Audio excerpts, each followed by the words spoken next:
علی کو نبی اکرم صلی اللہ علیہ وسلم نے اپنا نائب بنا کر چھوڑا تھا جب غزوہ تبوک میں جا رہے تھے مدینے میں۔ حضرت علی نے کہا بھی کہ مجھے آپ عورتوں کے ساتھ بٹھا کے جا رہے ہیں۔ فرمایا تمہارا مقام میرے ساتھ وہی ہے جو موسیٰ کے ساتھ ہارون کا تھا۔ ہارون کو چھوڑ کر گئے تھے نا یہودیوں کے پاس جب گئے تھے تورات لینے کے لیے، تو تمہارا وہی مقام ہے میرے ساتھ۔ تو یہ حضرت علی ہے رضی اللہ، ان کے بارے میں ان کی کیا عظمت میری نگاہ میں، اس ضمن میں اس میں کوئی شک نہیں ہے۔ حضرت حسین رضی اللہ تعالی عنہ کی جو شہادت ہوئی ہے، ان کے ساتھیوں کی، اعزاء و اقارب کی، تاریخ انسانی میں یہ عزم، ہمت، شجاعت، مثابرت، صبر، استقلال، استقامت، اس کی بہت روشن مثال ہے، بہت روشن مثال ہے، بہت روشن مثال ہے۔ لیکن اس سے تاریخ کی رفتار پر کوئی اثر نہیں پڑا۔ وہ جو ملوکیت آ گئی تھی وہ اور گہری سے گہری ہوتی چلی گئی۔ واقعہ کربلا کے بعد تو واقعہ ہررا ہوا میں نے گنوا دیا آپ کو، اس سے زیادہ تو میرے خیال میں کہ اور ہمارے لیے لائق شرم جو ہے کوئی واقعہ ہے ہی نہیں اس پہلو سے۔ لیکن حضرت حسین کا ایک، اب ان کو یہ کہ میں مطلب یہ کہ اگر میں ان کے ہاتھ پر بیعت کر لیتا ہوں جو کہ اس وقت سامنے موجود تھے کہ یزید کی بیعت تمہارے ہاتھ پر کرتا ہوں، تو گویا کہ اپنے آپ کو سرنڈر کر دیتے، لیکن انہوں نے قتل کیا۔ اصل قاتلان کوفی، وہی سبائی۔ البتہ یہ ہے کہ اس واقعے کی جو یادگار ہے اس میں کوئی شک نہیں ہے کہ اس نے مسلمانوں میں سے ایک گروہ کے دل میں قربانی اور شہادت کا جذبہ بہت پیدا کیا، اس میں کوئی شک نہیں۔ اور جس طریقے سے کہ عاشورہ محرم میں یاد منائی جاتی ہے، جس طریقے سے اس نے اہل تشیع کے اندر قربانی کا جذبہ بے انتہا پیدا کر دیا کہ دیکھیے حضرت حسین رضی اللہ تعالی عنہ کی اس شہادت کے بعد، اس کے بعد واقعہ ہررا بھی ہوا جو واقعہ کربلا سے بھی بعض اعتبارات سے زیادہ بھیانک اور زیادہ گھناؤنا واقعہ بنو امیہ کی تاریخ ہے، جس کو لوگ جانتے ہی نہیں۔ مدینہ کے کچھ لوگوں نے بغاوت کی اور انہوں نے اس کے خلاف فوج بھیجی، اور فوج کو جب مدینہ فتح کر لیا 3 دن کے لیے حلال کر دیا، جو چاہو کرو، یہاں جسے چاہو مارو، جسے چاہو لوٹو، جس کا گھر چاہو برباد کرو، جس عورت کو چاہو ریپ کرو۔ اور یہ مدینہ النبی کے اندر ہوا، تو کاٹ کھانے والی ملوکیت کے اندر بہت سے واقعات ہوئے۔ عبداللہ ابن زبیر کھڑے ہوئے، انہوں نے حکومت قائم کی تھی، لیکن یہ کہ وہ تو 6 سال کے لیے کامیاب بھی رہے، ایک حکومت قائم کی، بنو امیہ کے ہاتھ پر بیعت نہیں کی، بالآخر ان کی حکومت بھی ختم ہو گئی۔ پھر حضرت زید کھڑے ہوئے، انہوں نے بغاوت کی، وہ بھی ناکام رہ گئے۔ پھر بنو عباس میں کھڑے ہوئے حضرت نفس زکیہ، حضرت حسن رضی اللہ تعالیٰ عنہ کے اولاد میں سے، وہ بھی ناکام ہو گئے، شہید ہو گئے۔ پھر یہ سمجھ لیا گیا کہ اب یہ جہاں تک 6ٹھی منزل ہے وہ تو دوبارہ تعمیر نہیں ہو سکتی، یہ تو جس کی لاٹھی اس کی بھینس، جس کے پاس طاقت ہوگی اس کی حکومت ہوگی، جس کا قبیلہ زیادہ قوی ہوگا، جس قبیلے میں زیادہ عصبیت ہوگی، مضبوط ہوگا، متحد ہوگا، طاقتور ہوگا، اسی کی حکومت ہوگی۔ البتہ اس کے نیچے لوگوں کے اخلاق کی اصلاح کرو۔ صوفیاء کرام نے وہ کام اپنے ذمے لیا، اور بالکل وہی کام ہے کہ جو ائمہ اہل بیت کرتے رہے۔ حضرت حسن کی اولاد میں پھر حضرت علی بن حسین رضی اللہ تعالی، حضرت حسین کی اولاد میں پھر امام محمد باقر، امام محمد جعفر صادق، اور اس کے بعد بھی 5 اور، کسی نے بغاوت نہیں کی۔ جیسے علماء کرام کام کر رہے تھے اور جیسے صوفیاء کرام کام کر رہے تھے، ایسے ہی وہ مسلمانوں کی علمی تربیت، روحانی تربیت و تزکیہ کر رہے تھے، کسی نے حکومت کو چیلنج نہیں کیا۔ نوٹ کر لیجیے اس بات کو۔ پھر میں نے عرض کیا کہ جہاں تک خلفاء ثلاثہ کی شہادت کا اور شہادت حسین یا سانحہ کربلا رضی اللہ تعالی عنہم اجمعین کا تعلق ہے، اصل میں اس کو نہیں سمجھ سکتے لوگ جب تک کہ ریولوشن اور کاؤنٹر ریولوشن کا فلسفہ سمجھ میں نہ آئے۔ جب کسی ملک میں، کسی خطہ ارضی میں کوئی انقلابی تحریک چل رہی ہوتی ہے، ظاہر بات ہے ابتدا میں تو انقلابی لوگ چند ہوتے ہیں، کمزور ہوتے ہیں، ضعیف ہوتے ہیں، ان سے کوئی خطرہ محسوس نہیں ہوتا، لیکن کشاکش کے دوران ایک وقت آ جاتا ہے کہ پھر جو مخالف انقلاب ہیں وہ یہ سمجھ بیٹھتے ہیں، سمجھ جاتے ہیں کہ اب ہماری پیش نہیں جا رہی، اب ہمارا بس نہیں چلے گا، لہذا سر جھکا دو۔ اسے پنجابی محاورے میں کہا جاتا ہے نیوی پاؤ، اس وقت تو وقت کو گزارو۔ اب اس کے بعد پھر کوئی موقع ملا تو دیکھیں گے کہ اس انقلاب کو ہم انڈو کر سکیں، کاؤنٹر ریولوشنری موومنٹس۔ یہ اصل میں فلسفہ سمجھ میں نہ آئے اور ریولوشن کا فلسفہ سمجھ میں نہ آئے تو سیرت النبی سمجھ میں نہیں آ سکتی۔ منہج انقلاب نبوی میری کتاب ہے، اس کو پڑھیے تو سیرت کا وہ تجزیہ آپ کے سامنے آئے گا جو آپ کی آنکھیں کھول دے گا کہ سیرت کو ہم کیا سمجھتے رہے اور سیرت اصل میں ہے کیا۔ بہرحال یہ کاؤنٹر ریولوشنری موومنٹس تھیں کہ جب عرب میں حضور کو فیصلہ کن قوت حاصل ہو گئی تو جو بھی مخالفین تھے انہوں نے سر جھکا لیا، سرنڈر کیا، اسلام لے آئے، گویا کہ چھپ گئے اسلام کے لبادے میں۔ لیکن وہ تھے اسی طاق میں کہ پھر کبھی موقع ملے تو پھر ہم اس نظام کو دہو بالا کر دیں، تلپٹ کر دیں۔ یہ رد عمل سب سے پہلے خود عرب کے اندر پیدا ہوا، کیونکہ مشرکین عرب کو جب سورہ توبہ کی پہلی 6 آیات نازل ہوئی ہیں جن میں الٹیمیٹم دے دیا گیا کہ اب کسی مشرک قبیلے سے کوئی معاہدہ اللہ کا اور اس کے رسول کا نہیں ہوگا، تمہیں 4 مہینے کی مہلت دی جا رہی ہے، یا ایمان لے آؤ اور یا تمہیں قتل کر دیا جائے گا۔ یہ بہت سخت آیات ہے قرآن کی، سورہ توبہ کی ابتدائی 6 آیات، اور حضرت علی رضی اللہ تعالیٰ عنہ کا کہنا یہ ہے کہ اس آپ کو معلوم ہے کہ مصحف میں یہ واحد صورت ہے جس سے پہلے بسم اللہ الرحمن الرحیم نہیں لکھی بھی آپ کو نظر آتی، باقی 113 صورتوں کے شروع میں بسم اللہ الرحمن الرحیم ہے، تو کیا وجہ ہے یہاں کیوں نہیں ہے؟ حضرت علی کا فرمانا ہے کہ یہ صورت تو تلوار ہاتھ میں لے کر اتری ہے، اور بسم اللہ الرحمن الرحیم میں اللہ تعالیٰ کے 2 اسماء ہیں، الرحمن الرحیم، تو یہ گویا کہ اس سے متضاد صورتحال ہے کہ اب تمہارے لیے آخری موقع ہے، یا ایمان لے آؤ اور یا قتل کر دیے جاؤ۔ اس میں ایک تیسری گنجائش خود بخود نکلتی تھی، یا یہ ملک چھوڑ کر چلے جاؤ، اور ایسا بہت سے لوگوں نے کیا بھی، لیکن اکثر لوگوں نے گردن چکائی۔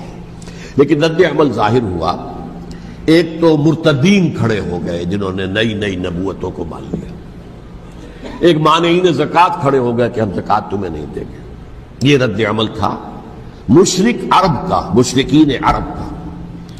اور حضرت ابو بکر رضی اللہ تعالیٰ عنہ کے دفتر فضائل کا یہ بڑا اہم باب ہے، ود این آئرن فسٹ، حالانکہ وہ بہت رقیق القلب، کمزور ضعیف الجسہ انسان تھے، لیکن یہ کہ عظیمت کوہ ہمالیہ جو ہے ان کے اندر ظاہر ہوئی ہے، ود این آئرن فسٹ انہوں نے ان ساری جو رد عمل کی جو تحریکیں تھی انہیں کچل کر رکھ لی، اور پھر پورے عرب کو گویا کہ اثر نو اس میں اسلام کے نظام کو کنسولیڈیٹ کر کے حضرت عمر کے حوالے کر دیا رضی اللہ تعالیٰ عنہ۔ حضرت عمر کے زمانے میں جو جنگیں ہوئیں اس میں سلطنت روما جو ہے، جو اس وقت کی 2 سپر پاورز تھیں، سلطنت روما، قیصر روم، ہیرکلیس، ہرقل تھا اس وقت کا جو رومی جو قیصر روم تھا، حکمران تھا، شہنشاہ تھا، اور دوسری طرف ایرانی مملکت تھی، خسرو پرویز تھا۔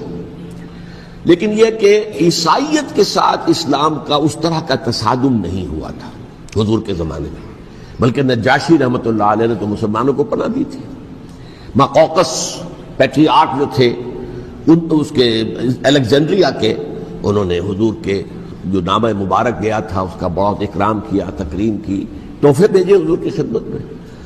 ہرقل نے بھی کوشش کی تھی کسی طریقے سے، جیسے کوئی 250 برس پہلے یا 300 برس پہلے، 300 برس پہلے جیسے کانسٹنٹائن جو ایمپرر تھا روم کا، اس نے عیسائیت قبول کی تھی اور ساری سلطنت عیسائی ہو گئی تھی، لہذا اس کی سلطنت باقی رہی، اس کی حکومت باقی رہی۔ اسی طرح ہم سب مسلمان ہو جائیں، لیکن اس میں وہ ناکام ہو گیا۔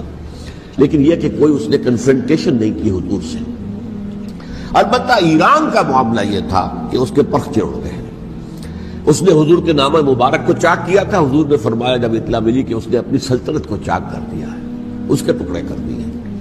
بہرحال وہاں رد عمل شدید تھا، اور ایرانی جان لیجئے کہ ان کے اندر بہت سٹرانگ نیشنلزم ہے، آج بھی ہے سٹرانگ نیشنلزم، لہذا ان کے ہاں رد عمل شدید تھا۔ ان کی تو سلطنت ختم ہو گئی، نسیہ منسیہ ہو گئی، وجود نہیں رہا۔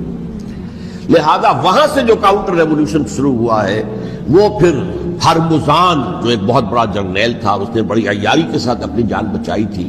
یہ بڑا دلچسپ واقعہ ہے کہ وہ یعنی کنڈیمڈ تھا اسلامی حکومت کی طرف سے، خلافت کی طرف سے، کہ وہ جہاں بھی پایا جائے اس کو قتل کرنا ہے۔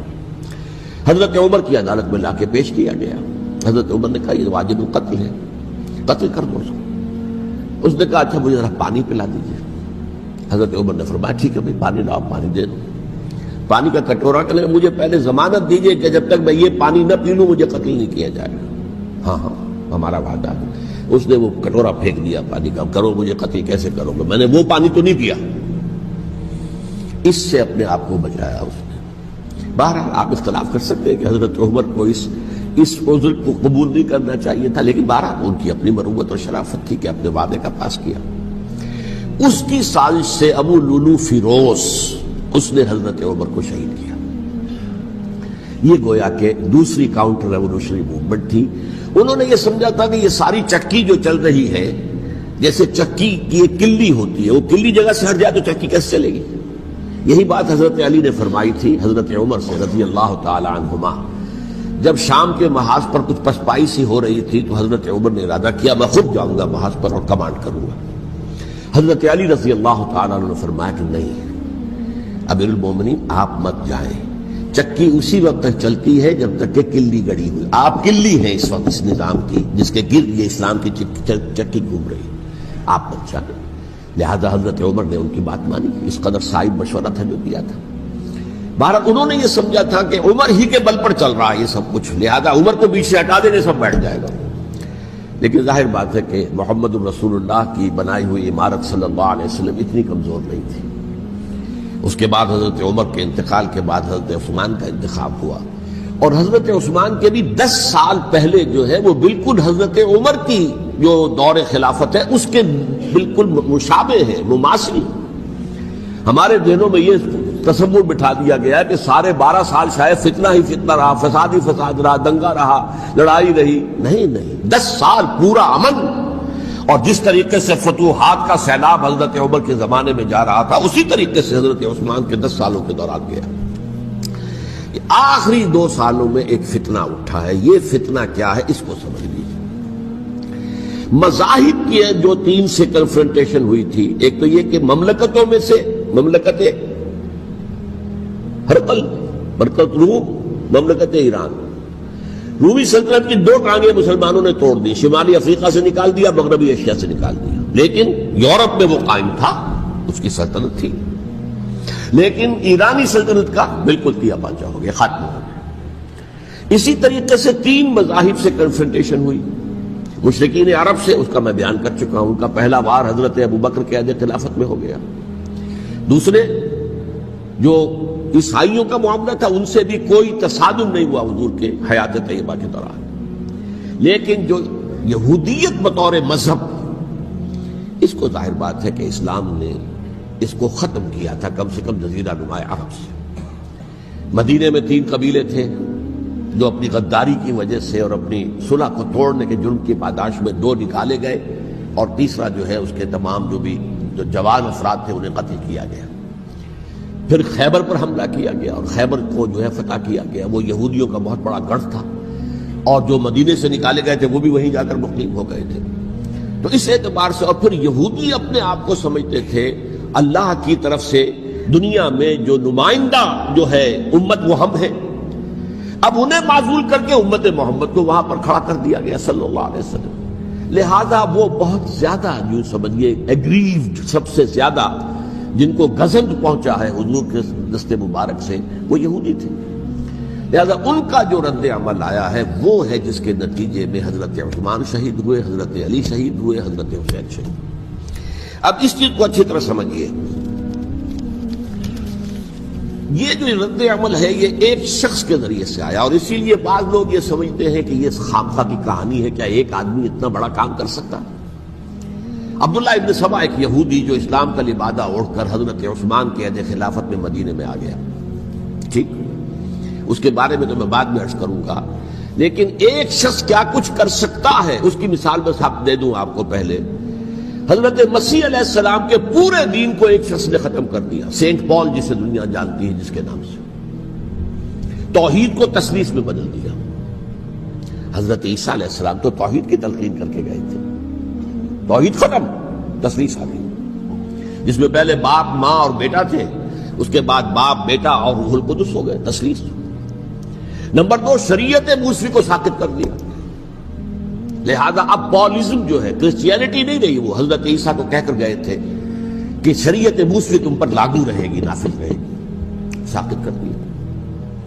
نمبر 3، اس نے عیسائیت کے دائرہ تبلیغ کو وسیع کر دیا، جنٹائلز یا گوئمز کے اندر بھی، غیر یہودیوں میں، حالانکہ حضرت مسیح کہہ کر گئے تھے کہ تمہیں صرف یہودیوں سے خطاب کرنا ہے اور میں صرف اسرائیل کے گھرانے کی کھوئی ہوئی بھیڑوں کی تلاش میں آیا ہوں۔ اب آپ دیکھیے حضرت مسیح کے فوراً بعد اور حضرت مسیح کی زندگی کے دوران جب تک کہ وہ موجود تھے، وہ بدترین دشمن تھا حضرت مسیح علیہ السلام کا۔ بعد میں لبادہ اڑا اور یہ کہ مجھے مکاشفہ ہوا ہے، مکاشفے میں مسیح سے میری ملاقات ہوئی ہے، میں ان پر ایمان لے آیا ہوں، اور پھر اس نے اپنے زہد اور دینداری کا جو بھی فراڈ تھا اس کے نتیجے میں اپنی حیثیت بنا لی، دین مسیحی کو بالکل ختم کر دیا۔ آج کہاں ہے وہ دین مسیحی؟ دی 100 کے مصنف نے بھی صاف لکھا ہے کہ جب تک حضرت مسیح دنیا کے اندر موجود تھے، عیسائیت کی حیثیت یہودیت نے ایک فرقے سے زیادہ نہیں تھی، یہودیوں کا ایک فرقہ، ایک جماعت، بس۔ یہ سینٹ پال ہے جس نے اسے ایک مستقل مذہب کی حیثیت اختیار کی ہے، تو it should be called Paulism، اور یہ ایک آدمی کا کارنامہ۔ اسی طریقے سے یہ تو ہو گیا حضرت مسیح کے فوراً بعد، رفع سماوی کے فوراً بعد۔ 1500 برس کے بعد ایک تحریک چلی ہے یورپ کے اندر، اصلاح مذہب، اور اس کی پشت پر بھی یہودی ذہن تھا۔ یہودی ذہن نے عیسائیت کو 2 حصوں میں تقسیم کر دیا، کیتھولک اینڈ پروٹیسٹنٹس، اور پروٹیسٹنٹس کو اپنا اعلی کار بنایا۔ یہ ایک علیحدہ مضمون ہے جس پر میں تفصیل میں نہیں جانا چاہتا، میری کتاب بھی موجود ہے اس موضوع پر، سابقہ اور موجودہ مسلمان امتوں کا ماضی، حال اور مستقبل، اس میں نے تفصیل بیان کی۔ یہ جو تقسیم ہوا ہے تو وہ پہلی بات ایک یہودی، جیسے کہ علامہ اقبال نے، مارکس بھی تو ایک یہودی تھا نا، تو ابلیس کی مجلس شورا میں بڑا پیارا شعر ہے، وہ یہودی فتنہ گر، وہ روح مصدق کا بروز، ہر قبا ہونے کو ہے اس کے جنوں سے چاک چاک۔ یہ ایک یہودی فتنہ گر مارکس نے وہ تصور دنیا کو دیا جس نے عظیم انقلاب برپا کیا روس کے اندر، بولشوک ریولوشن، اور جو پھر آدھی دنیا تک پھیل گیا۔ آج سے 50 سال پہلے امریکہ کانپتا تھا، روس کے سامنے کھڑا ہوا کانپ رہا تھا، اس لیے کہ روس سائنٹیفک ترقی میں امریکہ سے بہت آگے تھا، اس کے ایسٹروناٹ پہلے گئے ہیں خلا کے اندر، امریکہ تو بہت پیچھے تھا۔ بہرحال اس نے جس طریقے سے USSR کا خاتمہ کرایا ہے وہ ایک علیحدہ بات ہے، میں اس وقت اس طرف نہیں جانا چاہتا، لیکن جان لیجئے کہ وہ ایک شخص کا کارنامہ، وہ یہودی فتنہ گر، وہ روح مصدق کا بروز، ہر قبا ہونے کو ہے اس کے جنوں سے تار تار۔ اسی طرح وہ عبداللہ ابن سبا، یہودی فتنہ گر۔ آج اہل تشیع میں سے بعض حضرات کہتے ہیں کہ یہ عبداللہ ابن سبا یہ تو افسانوی شخصیت ہے، اس کی حقیقت کوئی تھی ہی نہیں، حالانکہ ان کی اپنی کتاب میں رجال کشی کے اندر اس کا ذکر موجود ہے، اور یہ بھی موجود ہے کہ حضرت علی رضی اللہ تعالیٰ عنہ نے اپنے عہد خلافت میں اسے زندہ جلوایا ہے۔ اس کی وجہ کیا تھی؟ یہ آیا مدینے کے اندر اسلام کا لبادہ اوڑھ کر، اس نے چند عقیدوں کی اشاعت شروع کی۔ سب سے پہلے حضرت علی تو خدا ہیں، گاڈ انکارنیٹ، اوتار کا تصور، جیسے ہندوؤں میں ہے رام چندر جی خدا کا اوتار، اور عیسائیت میں بھی پہلے گاڈ انکارنیٹ کا تصور تھا کہ حضرت مسیح خدا کا اوتار ہے، انکارنیشن آف گاڈ۔ تو اس نے کہا کہ حضرت علی تو خدا کا اوتار ہے، خدا ہے۔ نمبر 2، اس نے کہا کہ ہر نبی کا ایک وصی ہوتا ہے جس کے حق میں وہ وصیت کرتا ہے، تو حضور صلی اللہ علیہ وسلم کے وصی حضرت علی ہیں، لہذا خلیفہ تو اول روز سے حضرت علی ہیں، حضرت ابو بکر، حضرت عمر، حضرت عثمان یہ تو غاصب ہے، اور حضرت عثمان کی خلافت تھی اس وقت تو خاص طور پر۔ پھر اس نے جو قبائلی عصبیت تھی اسے بھڑکایا۔ پرانی جو عصبیت چل رہی تھی قریش کے اندر، وہ 2 گھرانے ایک دوسرے کے مد مقابل تھے۔ دیکھیے ایک ہوتا ہے قبیلہ، ایک ہوتا ہے گھرانہ۔ ہمارے پنجاب میں ایک قبیلہ ہے وٹو قبیلہ، اس کے گھرانے بہت سے، مانے کے، لالے کے، سجے کے، شامت کے، یعنی کوئی لالا تھا ان میں سے بڑا، ان کے بیٹے ہو گئے لالے کے، ان کی اولاد، خاندان یہ کہلاتے ہیں۔ قبیلہ ایک، یہ وٹو قبیلہ۔ تو قبیلہ تھا قریش، اس میں گھرانے بہت تھے، بنو ہاشم، بنو امیہ، بنو تیم، بنو عدی، یہ بہت سے گھرانے تھے۔ تو چوٹی کے دو گھرانے جو تھے وہ بنو ہاشم اور بنو امیہ، ان کے درمیان چپقلش تھی، مقابلہ، مسابقت، اور یہ مسابقت فی الخیر بھی ہوتی تھی۔ اگر انہوں نے غریبوں کو کھانے کھلائے ہیں تو ہم ان سے بڑھ کر کھلائیں گے، اگر وہ حاجیوں کی خدمت کرتے ہیں تو ہم ان سے بڑھ کر کریں گے۔ تو ان کے اندر یہ مسابقت فی الخیر بھی تھی، لیکن چپقلش تھی کہ کوئی ہم سے آگے نہ نکل جائے، وہ سمجھتا تھا وہ آگے نہ نکل جائے۔ اس شخص نے اس پرانی عصبیت کو تازہ کیا کہ حضور تو بنو ہاشم میں سے تھے، لہذا خلافت حق ہے بنو ہاشم کا، یہ غاصب ہے۔ اس سے پہلے دو خلفاء جو تھے وہ نہ بنو ہاشم سے تھے نہ بنو امیہ سے تھے۔ حضرت ابوبکر بنو تیم میں سے تھے، چھوٹا قبیلہ تھا۔ حضرت عمر بنی عدی میں سے تھے، وہ بھی چھوٹا قبیلہ تھا۔ یہ حضرت عثمان پہلے خلیفہ جو بنو امیہ میں سے تھے، جن کی پرانی چپقلش بنو ہاشم سے تھی۔ اب اس کو موقع مل گیا کہ پرانی قبائلی عصبیت کو بھڑکائے۔ یہ ہے اصل میں اس فتنے کا پس منظر عبداللہ ابن سبا نے جو آ کر پھیلایا ہے، اور اس کی تفصیل میں اس وقت میں نہیں جا سکتا، کیسے یہ فتنہ پروان چڑھا، کیا انہوں نے اسٹریٹجی اختیار کی، کہ یہ کیا کرتے تھے، گروہ بنا کر بھیجتے تھے لوگوں کو، کوفے میں جاؤ تو وہاں پر دمشق کے گورنر کے خلاف اور مصر کے گورنر کے خلاف الزامات لگاؤ، اس نے یہ کیا، وہ غبن کر گیا، وہ یہ کر گیا، وہ خیانت کر رہا ہے، وہ رشتہ داروں کو پال رہا ہے، اور عثمان کے خلاف بھی تقریریں کرو رضی اللہ تعالی عنہ۔ دمشق میں جاؤ تو کوفے کے گورنر کے خلاف، کیونکہ دمشق کے گورنر کے خلاف بات کرو گے تو لوگوں کو معلوم ہوگا کہ یہ جھوٹ بول رہے ہیں، لیکن یہ کہ وہاں تو تم بات کرو کوفے کے گورنر کے خلاف اور مصر کے گورنر کے خلاف اور حضرت عثمان کے خلاف۔ مصر میں جاؤ تو بات کرو کوفے کے اور شام کے گورنر کے خلاف اور حضرت عثمان کے خلاف۔ یہ انہوں نے ایسا اٹھایا، اور اس زمانے میں آپ کو معلوم ہے ذرائع رسل و رسائل تھے نہیں، نہ اس فتنے کی پتہ چل سکا جب تک کہ وہ فتنہ جو ہے پوری طرح برگ و بار لا کر تراور درخت نہیں بن گیا۔ اس کے نتیجے میں حضرت عثمان رضی اللہ تعالی عنہ شہید ہوئے، اور خلیفہ پھر حضرت علی رضی اللہ تعالی عنہ کو انہی سوائیوں نے، جنہوں نے گھیراؤ کیا تھا، جنہوں نے حضرت عثمان کو شہید کیا ہے، یہی حضرت علی رضی اللہ تعالیٰ عنہ کے ارد گرد ہوئے۔ اور حضرت علی رضی اللہ تعالیٰ عنہ بھی نہیں چاہتے تھے خلافت کی بیعت لینا، لیکن آخر کیا کرتے؟ کیا وہ امت کو بغیر خلیفہ کے چھوڑ دیتے؟ حضرت زبیر سے کہا گیا، انہوں نے نہیں مانا، رد کر دی بات۔